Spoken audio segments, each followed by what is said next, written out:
இன்றைக்கி எங்கள் வீட்டோட ஃப்ரிட்ஜ் டூர் என்னென்னு பார்த்துடலாமாங்க. ஃப்ரிட்ஜில் என்னென்ன பொருட்கள் இருக்குங்கிறத நம்ம பார்த்துடலாம்.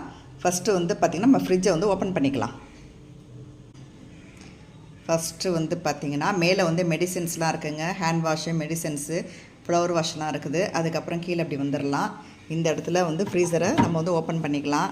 உள்ளார என்ன இருக்குதுன்னு பார்த்திங்கன்னா இந்த இடத்துல வந்து பசும்பால் ஆடை எடுத்து வச்சுருக்காங்க வெண்ணெய்க்காக. அதுக்கப்புறம் வந்து ஐஸ் க்யூப்ஸ் உள்ளார இருக்குது. நெக்ஸ்ட்டு வந்து கீழே அடுத்த ஃப்ரீசரில் பார்ப்போம். இதில் வந்து பார்த்திங்கன்னா பன்னீர், அப்புறம் வந்து பால், பசும்பால், அதுக்கப்புறம் வந்து மயோனீஸு, லெமனு அந்த மாதிரிலாம் இருக்குது. நெக்ஸ்ட்டு வந்து அடுத்த ட்ரேயில் என்னான்னு பார்த்தீங்கன்னா கருவேப்பிலைங்க இது. அதுக்கப்புறம் பசும்பால் காலம்பரை காய்ச்சின பசும்பாலை வந்து எடுத்து வச்சுருக்கேன். ஏன்னா இது ஆடு அப்படியே சேர்ந்துருங்க, மேலே நிற்கும். அதை வந்து ஃபில்ட்ரு பண்ணி நான் வந்து எடுத்து வச்சுக்குவேன். அதுக்கப்புறம் மாவுங்க அது. நெக்ஸ்ட் வந்து பார்த்திங்கன்னா இஞ்சி பூண்டு பேஸ்ட்டு இது நான் எப்போதுமே அரைச்சி எடுத்து வச்சுப்பேன். கொஞ்சம் தான் எடுத்து வைக்கணும். அதுக்கப்புறம் வந்து பார்த்திங்கன்னா வாழைப்பூ வந்து வடை செய்கிறதுக்காக நான் வாழைப்பூ கட் பண்ணி தண்ணியில் போட்டு கொஞ்சம் கருப்பாயிடுச்சுங்க. வடை செய்கிறதுக்காக இது வந்து கடலைப்பருப்பு இது வடை செய்கிறதுக்காக கடலைப்பருப்பு வாழைப்பூ எடுத்து வச்சுருக்கேன். அதுக்கப்புறம் தேங்காய், தக்காளி, இது வந்து பார்த்திங்கன்னா கத்திரிக்காய் அது.